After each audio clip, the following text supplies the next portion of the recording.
أشهد أن لا إله إلا الله وحده لا شريك له وأشهد أن محمدا عبده ورسوله أما بعد فأعوذ بالله من الشيطان الرجيم بسم الله الرحمن الرحيم الحمد لله رب العالمين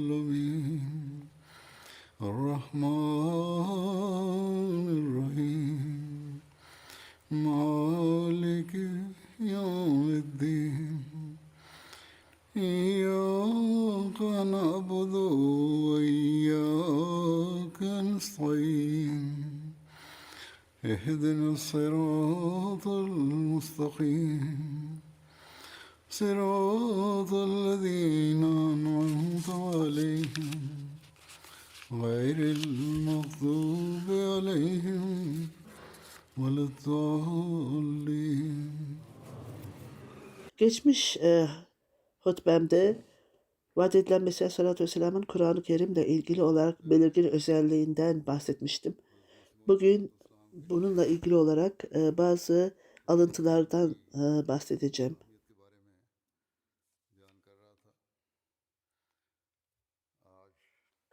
Kur'an-ı Kerim'in yüceliğini anlatarak kendi kitabında Kraliçe için Hediye adlı kitabında Queen Victoria'nın Diamond Jubilesi'nde vaat edilen Mesih Aleyhisselatü Vesselam İslamiyet'in mesajını ona iletmiştir. Vaat edilen Mesih Aleyhisselatü Vesselam şöyle yazıyor. Kur'an-ı Kerim aynı derin hikmetlerle doludur. Kur'an-ı Kerim aynen Tevrat gibi bütün hikmetlerle dolu ve Kur'an-ı Kerim'in değişmeyen derin bilgileri onda toplanmıştır. Eğer o dünyaya, yeryüzüne gelmemiş olsaydı, Allah bilir başka yaratıklara ne kadar insan tapardı. Allah Teala'nın vahdaniyeti yeryüzünde yeniden tesis edilmiştir. O dönemde Hindistan'ın kraliçesine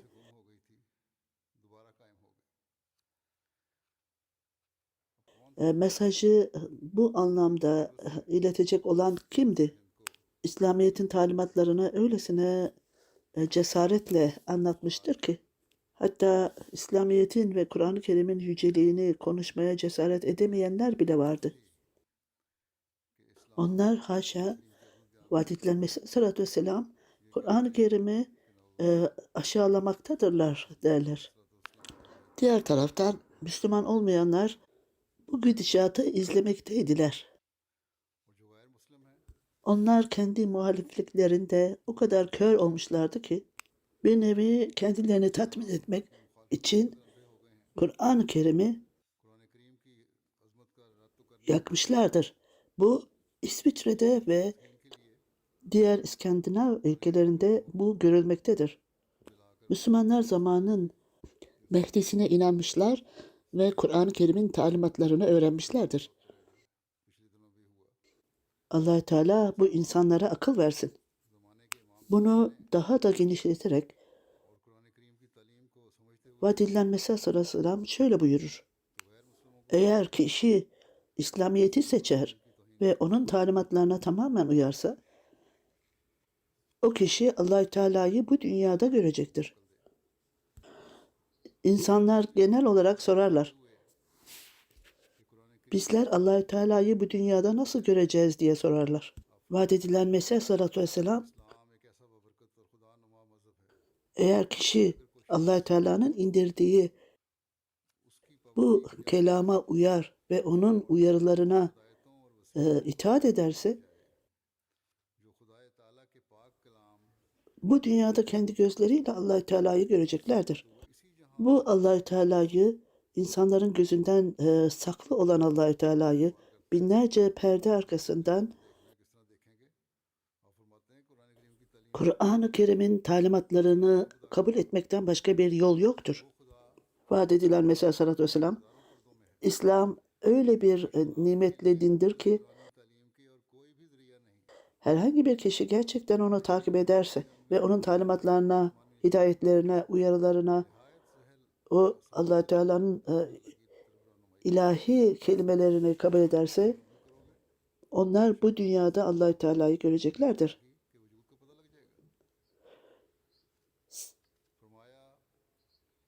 Vaat edilen Mesih Aleyhisselatü Vesselam, Kur'an-ı Kerim'in talimatlarına uyanlar bu hayatta da Allah Teala'yı göreceklerdir. Bu Allah Teala'yı tanımak için dünyanın gözünden binlerce perde arkasında saklanan Allah Teala'yı görmek için Kur'an'dan başka hiçbir şey yoktur. Kur'an-ı Kerim çok sade olarak insanoğlunu ona götürür. Eğer kişi onun talimatlarına uyarsa o zaman Allah Teala'nın varlığını öğrenecektir. Vaat edilen Mesih Aleyhisselatü Vesselam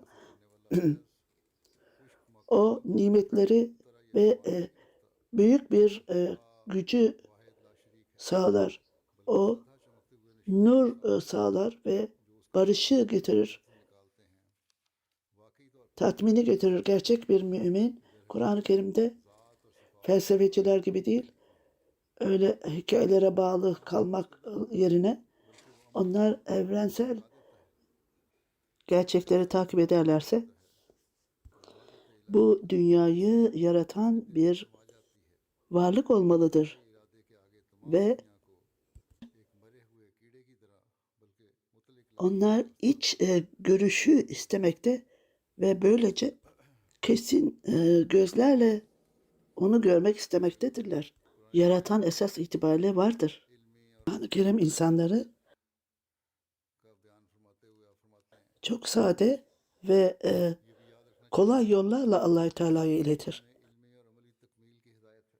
Eğer kişi bu talimatlara uyarsa Allah-u Teala ona Kur'an-ı Kerim'in talimatlarını kabul etmekten başka bir yol yoktur ona göstereceği.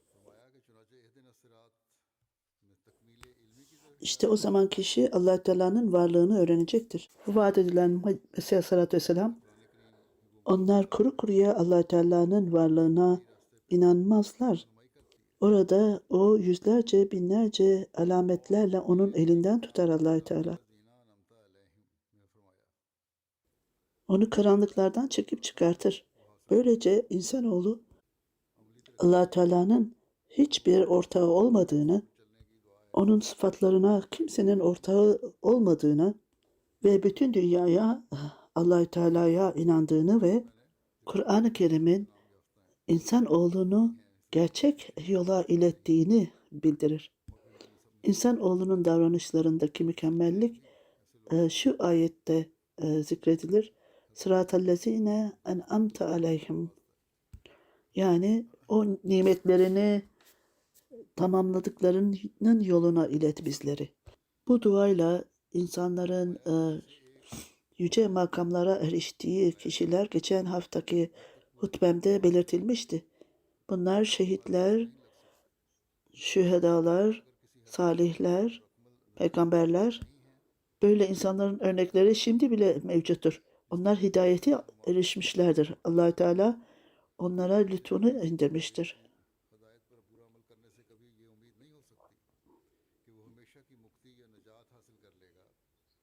Vaat edilen Mesih Aleyhisselatü Vesselam bir bitkiyi toprağa koyduğunuzda hemen meyvesini vermez ta ki o büyüyünceye kadar. Eğer hidayet en yüce seviyede gitmezse böyle bir hidayet ölüdür ve hiçbir şekilde bir güç bulmaz gelişmek için. Örneğin Vedaları tanıdıktan sonra sonsuz olarak onların hidayete ermesi mümkün değildir. Onlar ancak yerde yürüyen böceklere benzerler. Böyle bir hidayetin ne önemi vardır? Kur'an-ı Kerim öyle bir hidayettir ki eğer kişi bunu takip ederse en yüce seviyeye, mükemmelliğe ulaşır. Böylece Allah Teala ile ilişkisinde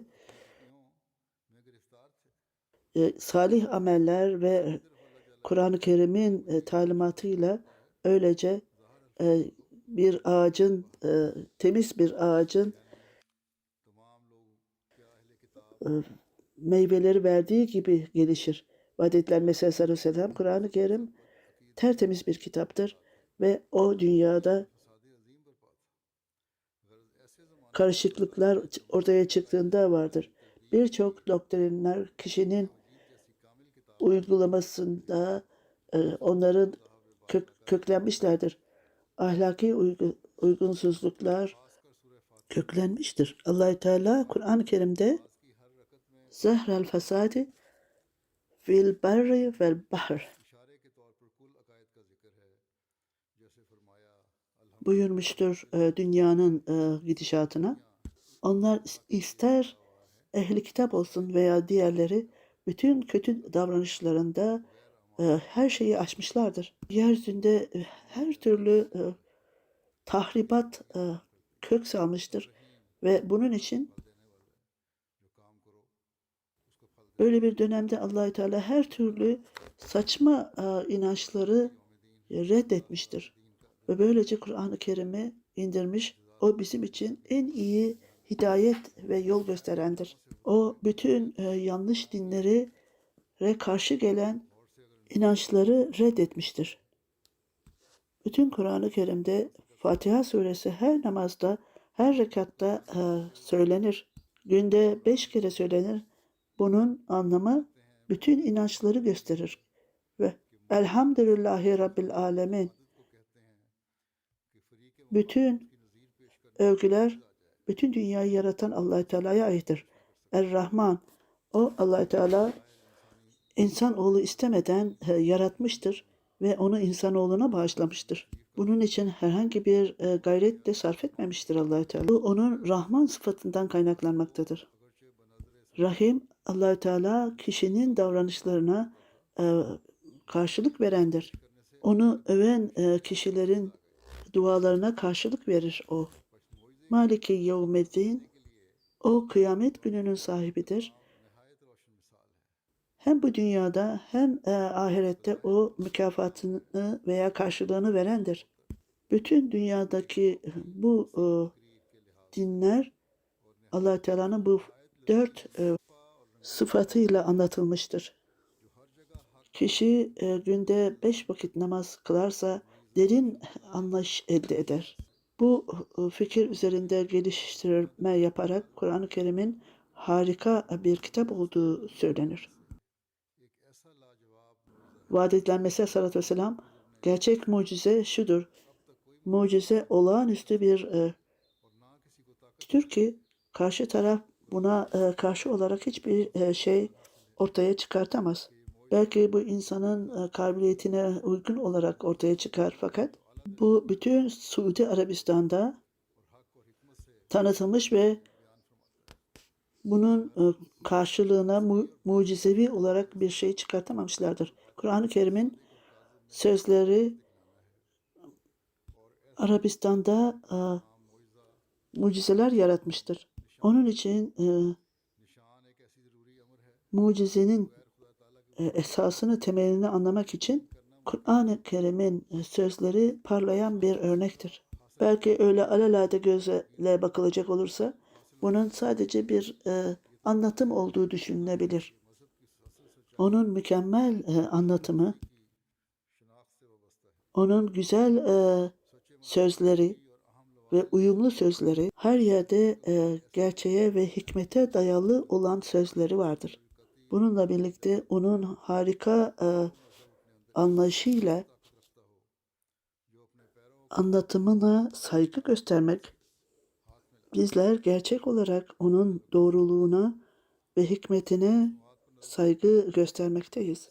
Bunun yanında en güzel tartışmayı ortaya koyar bütün dünyada. Hatta önceden verdiği haberlerde 14 asırdan bu yana hiç paraleli olmayan, hiç kimse ona meydan okuyamamıştır. Ve hiç kimsenin bunu yapabilme kabiliyeti de bulunmamaktadır. Mucize demek, doğru ile yanlış arasındaki ayrımı yapabilmek demektir. Kur'an-ı Kerim bu ayırt edici özelliği dolayısıyla ona mucizevi kitap denilir. Bu da ayırt edici özelliği olan bir kitaptır. Ve bugüne kadar ona cevap verecek hiçbir kitap bulunamamaktadır. Bu alamet öyle bir şeydir ki ona mucize denilir. Bu olmaksızın Allah-u Teala'nın varlığına inanmak bile mümkün değildir. Veya kesin olarak onun meyvesini yemek mümkün müdür? Onun içindir ki dinin bilgisi ancak Allah-u Teala'nın varlığıyla bağlantılıdır. Onun içindir ki dinde Allah Teala'nın varlığını kesin olarak ortaya koymak öyle üstün gelen bir güce sahip olmalıdır ki takipçilerinin ellerini Allah Teala'nın elleriyle birleştirmelidir. Sadece Allah Teala'nın varlığına inanmak orada bir ilişkiyi geliştiremez. Kendi insanoğlu nasıl kendini arındırılabilir?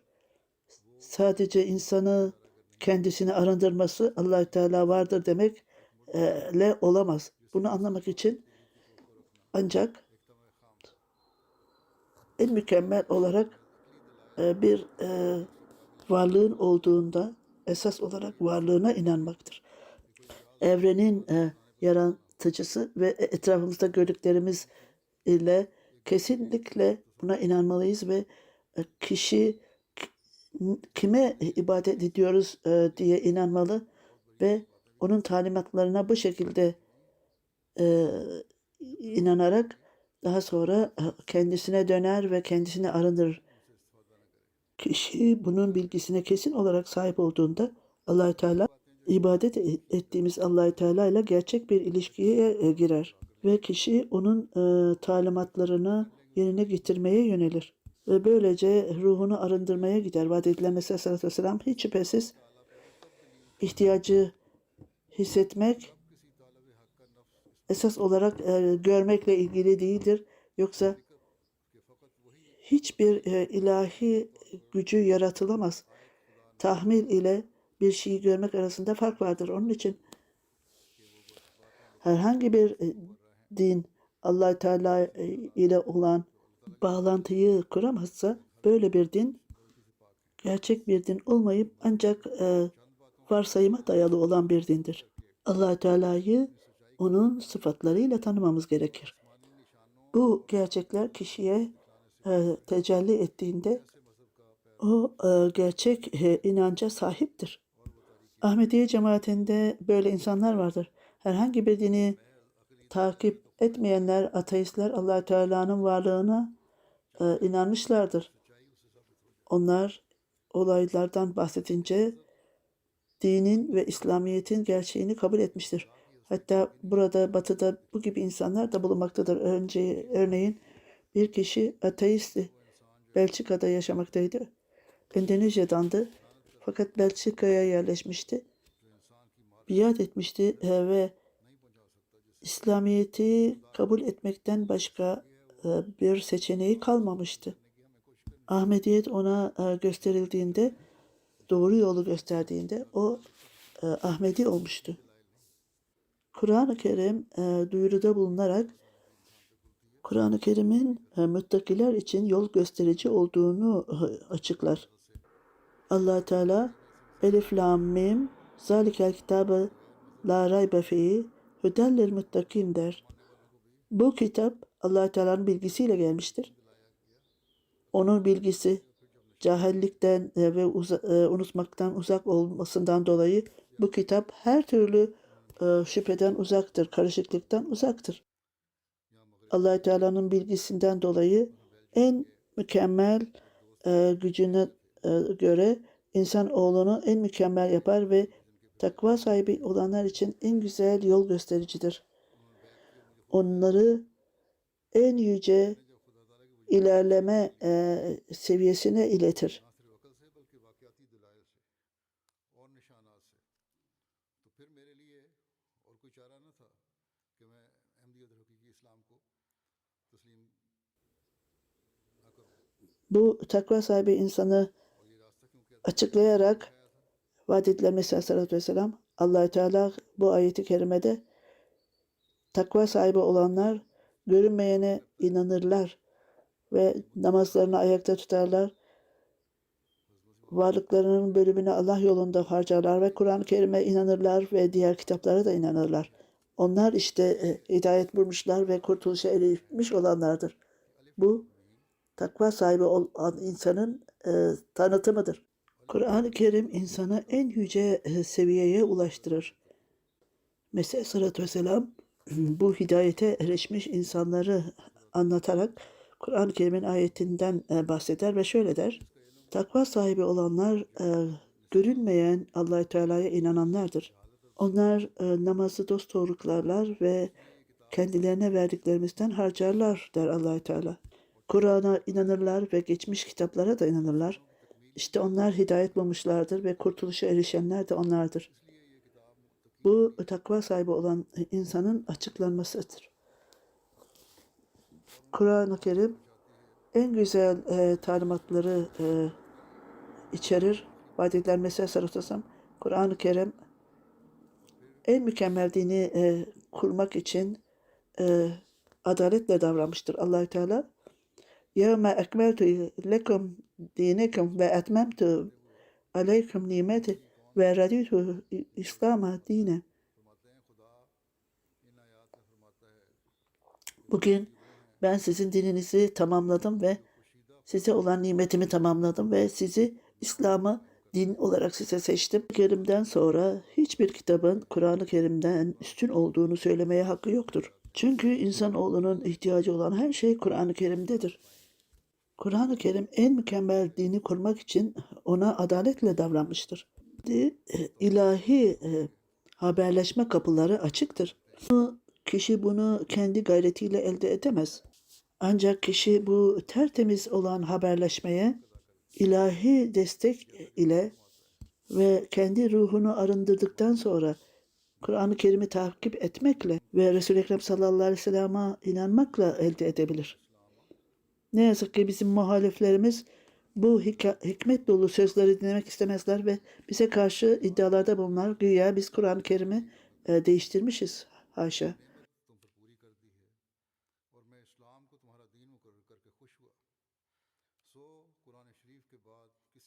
Çeşme-i Marifet adlı kitabında vaat edilen Mesih Aleyhisselatü Vesselam Kur'an-ı Kerim manevi bir tedavi şeklidir der. Kur'an-ı Kerim dini prensipler hem fiziki hem de manevi ilaçların prensipleridir. Kur'an-ı Kerim'in bu prensipleri ilaçlar, bütün ilaçlar veya tedavi Kur'an-ı Kerim'de bulunmaktadır. Kişi Kur'an-ı Kerim'i gerçekten mükemmel olarak tefsir eden ve bütün Kur'an-ı Kerim'in prensipleri üzerinde derinlemesine düşündüğünde fiziki ilaçların sisteminde bulunmaktadır. Mesih Aleyhisselatü Vesselam bana bir physician'ın yani doktorun kitabı gösterildi der. Allah Teala vaat edilen Mesih Aleyhisselatü Vesselam'a kendisi yol göstermiştir. Ona bir kitapta o doktorların konuşmaları, ilaçlar, felsefe, sağlık prensipleri vesaire gösterilmiştir o kitapta. Bu kitap Karşim denilen uzman bir doktorun kitabıydı. O bana Kur'an-ı Kerim'in tefsiri bulunmaktadır. Orada fiziki ve din ile arasında büyük ilişki olduğunu gösterir. Kur'an-ı Kerim'e baktığımda onun fiziki ilaçları da olduğunu düşünüyorum. Bu en mükemmel şekilde orada bulunduğunu. Kur'an-ı Kerim'den hem fiziki hem de manevi hastalıklara çare bulunmaktadır. Kur'an-ı Kerim'e baktığımda onun en güzel prensipleri fiziki ilaçların prensiplerini ortaya koyduğunun farkına vardım. Allah-u Teala'ya yakınlığı elde edebilmek için kişi zamanın imamının yazılarını ve kitaplarını okumalıdır. Kişi Allah-u Teala ile ilgili olarak ancak Kur'an vasıtasıyla ilişki koyar. Unutmayınız ki insanoğlu Allah-u Teala'yı gizli olan Allah-u Teala kendi becerileriyle, kendi fikriyle Allah-u Teala'yı bulamaz.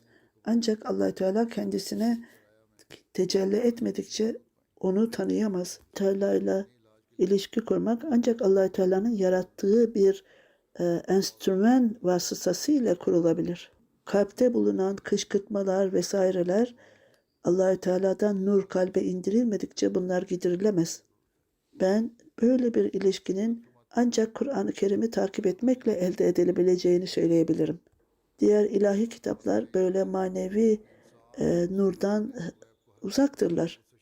Gök kubbe altında sadece bir kitap vardır ki o da Kur'an-ı Kerim'dir. Kur'an-ı Kerim'in talimatlarına uymakla kişi Allah Teala'nın varlığını görür. Bizler Ahmediler olarak birçoklarımız biz Kur'an-ı Kerim'i okuruz, onu takip ederiz ve anlamları üzerinde düşünürüz derler. Bu konuda elimizden geldiği kadar gayret sarf etmeliyiz ve Allah-u Teala bu konuda bizlere yardım eylesin. Sonra vaat edilen Mesih Aleyhisselatü Vesselam benim kişisel olarak gözlemlerime dayanarak söylüyorum ki atılan her adım, samimi olarak atılan her adım bizleri Kur'an-ı Kerim ve Resul-i Ekrem sallallahu aleyhi ve sellem'in sevgisiyle atılan her samimi adım ilahi mukaleme ile kişinin ruhu aydınlanır, gözleri açılır ve sonuç olarak dünyanın harikasına, gelecek olan harikasına şahit olur. O gün kesin olarak Allah-u Teala'nın bilgisine sahip olduğunda ve Allah-u Teala'nın varlığına kesin olarak inandığında bilgiyle geliştirip bu görüşe dönüşür. Bilgi görüşe ve ondan sonra deneyime, kesin deneyime de dönüşür. Kur'an-ı Kerim'e ve Resul-i Ekrem sallallahu aleyhi ve sellem'e inanmakla kişi ilk etapta kendini arındıramaz. Birçok değişik günahlar içine girer. Ona Allah Teala'nın rahmeti yardıma gelir. Orada inanç mucizevi olarak güçlenir. Kur'an-ı Kerim lehumul buşra bil hayatet dünya der. İnananlara Allah Teala tarafından müjdeler verilir. Aynı yolda kişi kendisiyle ilgili olarak değişik müjdeler alır. İşte bu müjdeler vasıtasıyla kişinin imanı daha da güçlenir ve o günahlardan uzaklaşır ve salih amellere doğru gider. Mesih Aleyhisselatü Vesselam İslamiyet'in yüceliği ile ilgili bir yazı yazdı ve o da Arya Samaj'ın toplantısında okundu. Kur'an-ı Kerim'in belirgin özelliğinden bahsederek insan oğlunun ilahi yazıları ancak Kur'an-ı Kerim'de bulunur. Bu dönemde en mükemmel ilahi kitaplardaki olan karakterik özellikleri başka kitaplarda bulunmamaktadır. Mümkün olan, bu harika olan şey belki zaman içerisinde onlarda bulunmaktadır fakat bugün ancak bulunmamaktadır. Şimdi onları kitapların bir tekrarı olarak düşünebiliriz. Fakat onlar vahiy olmalarına rağmen onlar bugünkü durumda hiçbir şekilde faydası yoktur. Ancak boş bir saray gibidir. Askerleri ve zenginlikleri yok olmuş gitmiştir. Kur'an-ı Kerim'in belirgin özelliği, harika olan yüceliğinden bahsetmek istiyorum. Bu insanın gayretinin ötesindedir. İlk önce olağanüstü güce sahiptir. Onu takipçilerine hikayelerden gerçeklere götürür. Orada Allah Teala'nın gücü mucizeler olarak iner. Allah Teala böyle bir kişiyi ilahi vahiy vasıtasıyla onları değiştirir. Bu Kur'an'ın ifadeleri hikayeler değildir. Bana gösterilen mucizelerden bahsetmek istiyorum.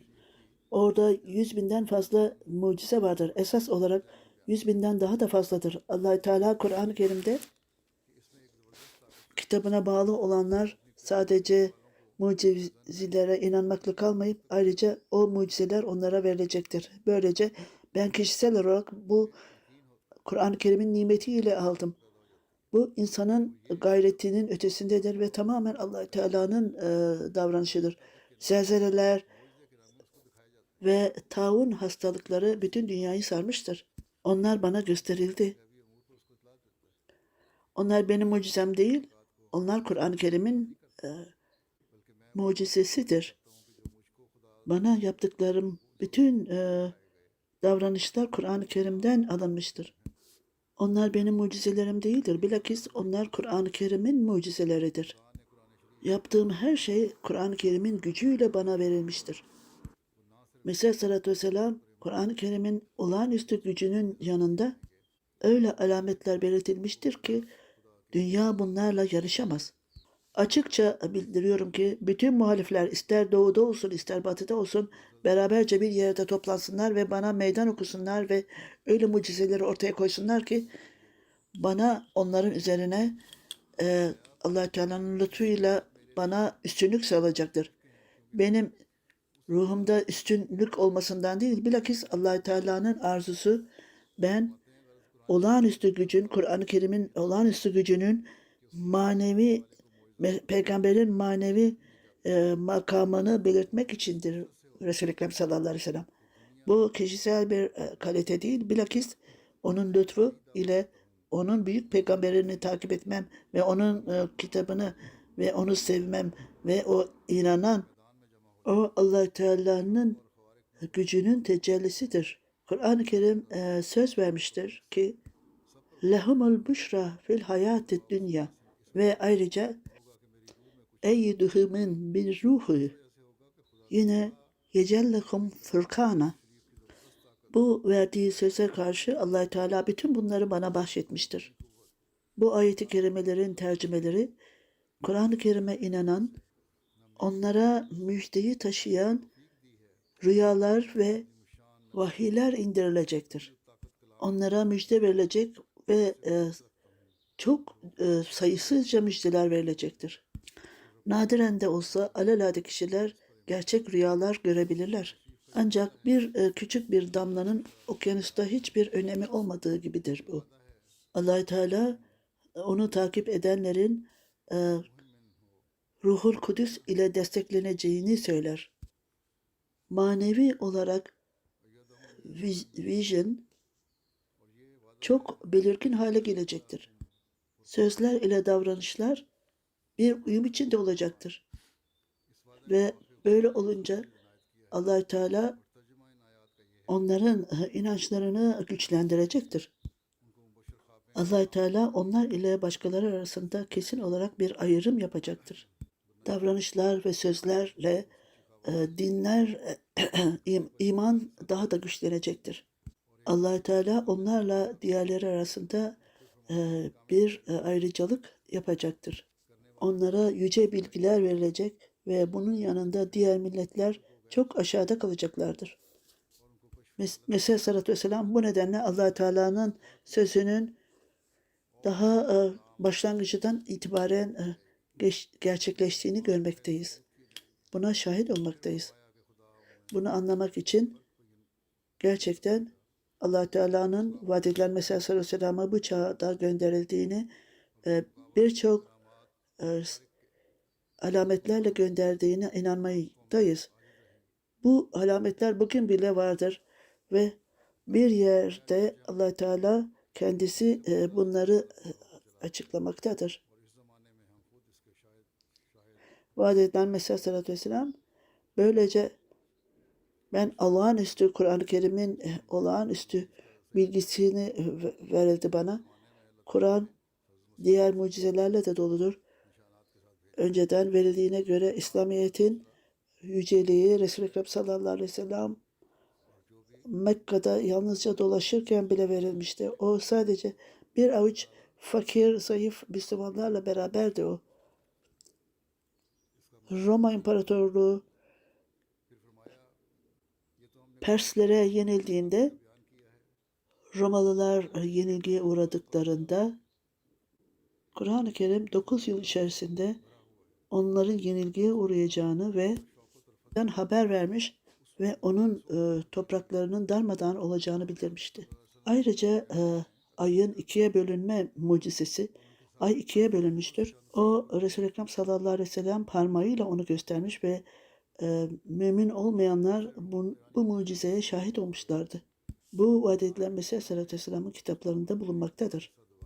Çeşmeyi Marifet adlı kitabında yazılmıştır. Vaat edilen Mesih Aleyhisselatü Vesselam, Kur'an-ı Kerim'de zikredilen, önceden verilen haberlerden bahsetmiştir. Kur'an-ı Kerim'deki bütün bu mucizeler önceden verilen haberlerdir. Tevrat bütün hikayeleri bildirmektedir. Kur'an-ı Kerim bütün dünyadan gizli olan şeyleri tecelli ettirmiştir.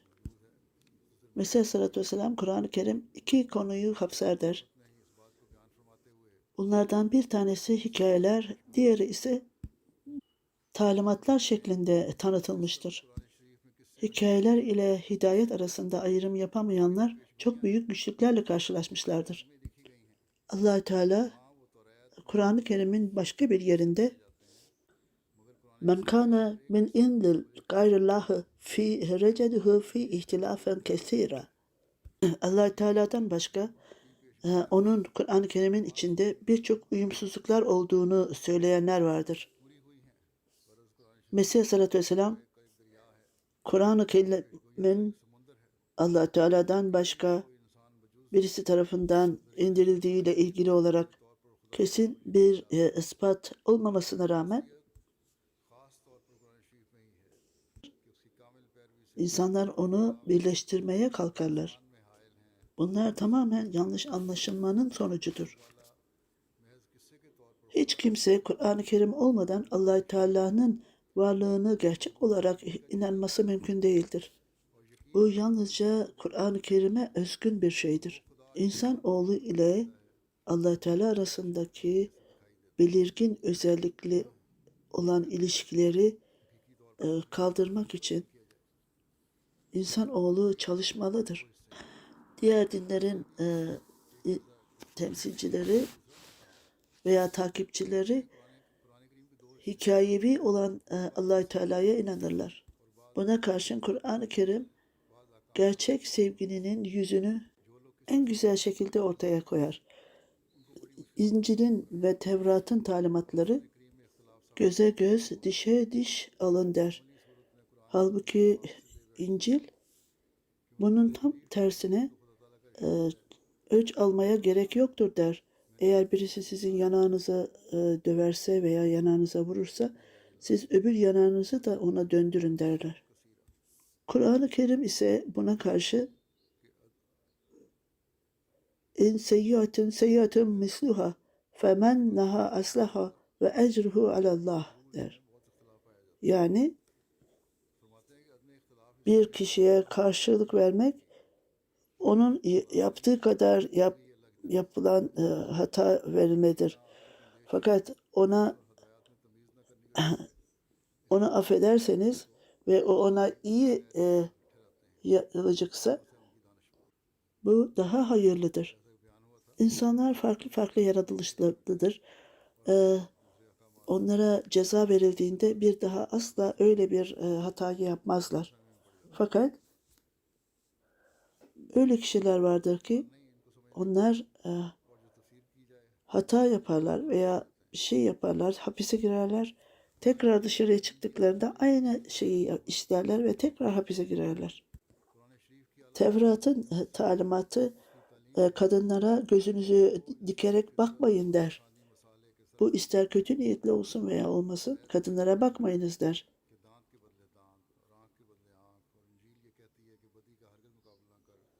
Bu belki de tökezlenmenin bir nedeni olabilir. Biz onlara iyi niyetle bakıyoruz derler. Fakat Kur'an-ı Kerim temiz bir niyetle bile onlara bakmayınız. Onun için bu kişinin tökezlenmesine neden olur. Onun için onlarla hiçbir zaman onlara direkt olarak bakmamalıdır açık gözle. Bu eğer ihtiyaç duyulduğunda onlara sadece biraz açılmış gözle bakınız ki onlara tamamen görmesinler.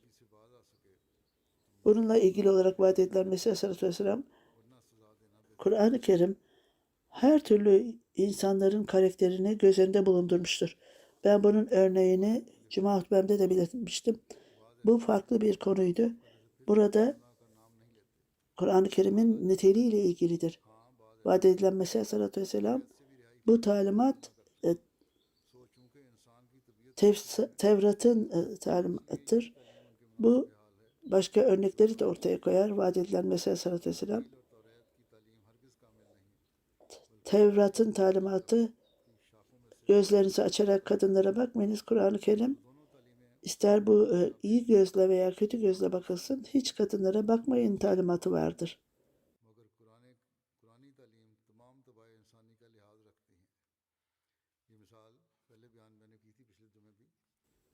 Böylece insanlar tökezlenebilir. Biz onlara iyi niyetle bakıyoruz derler.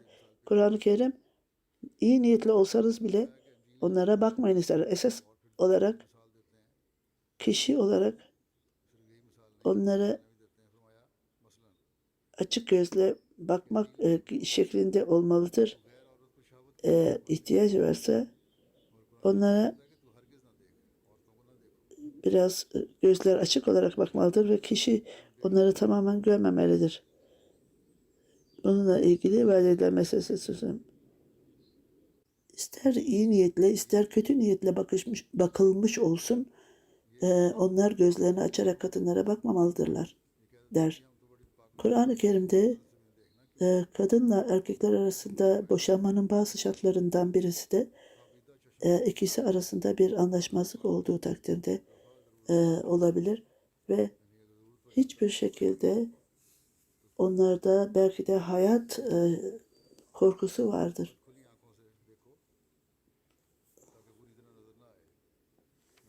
Ve artık onlar bir anlaşmaya gelememektedirler. Veya hayatlarıyla ilgili olarak tehlike vardır ve bir kişinin karısı zina yapmamasına rağmen başka erkeklerle karşılaşması ve buna doğru adım atması da bir boşanmanın nedeni olabilir. Bu durumda koca eğer karısını boşamak isterse boşayabilir. Buna rağmen Kur'an-ı Kerim kesin olarak boşanmak için acele etmeyin der. Vaat edilen Mesih Aleyhisselatü Vesselam kişi acele olmamalıdır boşanma konusunda der. Bunun cevabını erkeklerin boşama hakkı vardır derler ve bunu adaletsiz olarak kullanırlar. Vaat edilen Mesih Aleyhisselatü Vesselam adalet olmaksızın boşama yapmamalıdır. Buna rağmen bundan kaçınmalıdır vaat edilen Mesih Aleyhisselatü Vesselam. Şimdi Kur'an-ı Kerim'in talimatlarından da insanın ihtiyacına göredir ve bundan uzaklaşmak birbirlerine problem yaratmaktadır. Bu nedenle bazı Avrupa hükümetleri boşanmanınla ilgili olarak kanunlar yapmışlardır. Ve onlara sorarlar niçin, hangi nedenle boşanıyorlar. Onun için bununla ilgili bütün belgeleri getirmeleri gerekir. Vaat edilen Mesih Aleyhisselam bu boşanmayla ilgili insanların acele etmemeleri gerektiğini tekrar ederek bütün hataların tekrar ortada kalması mümkündür. Allah Teala insanoğlunun yaratılışıyla uyumlu olarak çalışır. Bir kere daha söyleyelim ki sadece erkeklerin değil, kadınların bile hoşlanıp veya hoşlanmaması veya başka nedenlerle onu boşayabilir. Ancak bunu ispat etmesi gerekir ve ayrıca hak mehirin ödenmesi lazımdır. Böylece bütün hakların yerine getirilmesi gerekir. Kadın ve erkek hakları ile ilgili bu konuda daha sonra geniş olarak tartışılacaktır. Bu konuyu devam edeceğiz. Bu nedenle Mesih Aleyhisselatü Vesselam'ın yazıları vardır. Allah Teala Kur'an-ı Kerim'in talimatlarına gerçek olarak uymamızı nasip etsin bizlere. Amin. जारी है और भी आपके इरशादात हैं, वक्तन फ़वक्तन बयान करता रहूँगा इस हवाले से। अल्लाह ताला हमें कुरान करीम की सही तालीम पर अमल करने की तौफीक अता फरमाए।